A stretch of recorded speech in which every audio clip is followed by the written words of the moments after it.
Hello viewers, তোমরা সবাই কেমন আছো? আশা করি ভালো আছো। তো আমি মোটামুটি ভালো আছি। তো আজ কোনো ব্লগ নিয়ে আসিনি, আজ শেয়ার করবো আমার বেবির বডি পার্টস, যেমন কান, নাক, মাথা যে জাম পড়ে, এগুলি আমি কখন কিভাবে পরিষ্কার করি। তারা তো বেবি, ছোট্ট বাচ্চা, তো তারা কিন্তু বলতে পারে না, তবে অনেক সময় কিন্তু হাত দিয়ে নাকটা, কান এগুলো কিন্তু চুলকাতে চেষ্টা করে দেখি। তো এইগুলি কিন্তু বেবি যখন ঘুমিয়ে থাকে তখন পরিষ্কার করার চেষ্টা করি। যেমন আজকে আমি তোমাদের সঙ্গে শেয়ার করবো আমি কান কীভাবে পরিষ্কার করি বেবির। তো 2-3 দিন পর আমি পরিষ্কার করে দিই। যে ডাস্ট ধুলো উড়ে সেগুলি কিন্তু কানেও তাদের বসে যায়। তো এগুলি কিন্তু মানে অনেক সময় শক্ত হয়ে যায়, বেশিরভাগ সময় শক্ত হয়ে যায়, এভাবে কিন্তু আনতে পারা যায় না। তখন কিন্তু আমি এই তেলটা ইউজ করি, ইঞ্জিন সরিষার তেল। এটার মধ্যে দেওয়া আছে বয়েল করা নিম পাতা, হলুদ, কাঁচা হলুদ, মেথি, মাছের ডাল দিয়ে আমি এটাকে বয়েল করে ছেঁকে নিয়েছি। তো দেখো আমি এয়ার বাড নিয়েছি, একটা এয়ার বাডে একটা সাইডে আমি তেলটা ডুবিয়ে কানটাতে কিন্তু দিয়ে দেব, দিয়ে কিন্তু 1 মিনিট রেখে দেবো। আলতোভাবে দিতে হবে, তারা তো ছোট। তো এক্ষেত্রে কিন্তু কানে সুরসুরি হচ্ছে, কিন্তু ব্যথা পাবে না। তেলটা দিলে কিন্তু ময়লাটা একদম নরম হয়ে আসবে, আর আপুসে ময়লাটা উঠানো যাবে বা চলে আসবে। তো এয়ারবাড দিয়ে আমি কিন্তু দেখো আস্তে আস্তে ময়লাটা এখন পরিষ্কার করে দিয়েছি। 1 মিনিট পরে ময়লা একদম নরম হয়ে গেছে।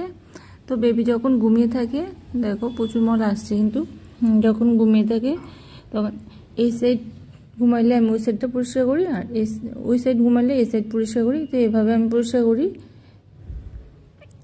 আর এদের ক্ষেত্রে কিন্তু চট জলদি করলে হবে না, তারা বেবি যেহেতু, আমাদের আস্তে আস্তে ধৈর্য সহকারে এটা করতে হবে, অনেকটা সময় নিয়ে, যাতে তারা ব্যথা না পায়।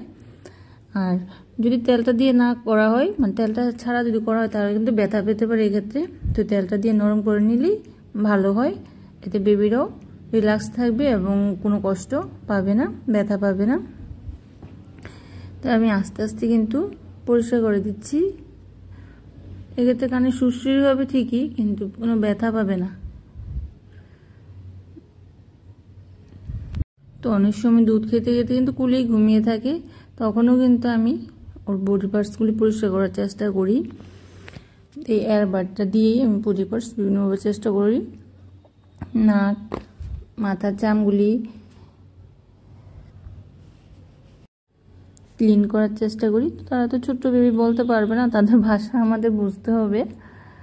তাদের সবসময় পরিষ্কার রাখতে পারবো, আমরা তো বড়, বলতে পারবো এখানে এই হচ্ছে ওখানে ওই হচ্ছে, কিন্তু তারা শিশুরা বলতে পারবে না। তাই আমাদের কেয়ারফুলি ওদের ক্লিন করে রাখতে হবে। ঘুমিয়ে গেলে নখ কেটে দেওয়া, যতটা সাধ্য আমি পরিষ্কার করার চেষ্টা করি ও যখন ঘুমিয়ে থাকে। বন্ধুরা যারা অলরেডি সাবস্ক্রাইব করে নিয়েছো তাদের অসংখ্য ধন্যবাদ। আর যারা এখনও সাবস্ক্রাইব করেনি, প্লিজ আমার চ্যানেলটিকে সাবস্ক্রাইব করে নিয়ে পাশে থেকো, আর পাশে থাকা বেল আইকনটিকে অবশ্যই বাজিয়ে নিও। তোমরাও শেয়ার করো কীভাবে তোমাদের বেবির বডি পার্টসগুলি পরিষ্কার করো। আমি তো এভাবে করি, আর আমি মনে করি এভাবে করাতে কিন্তু বেবির কোনো ক্ষতি হবে না বা ব্যথা পাবে না।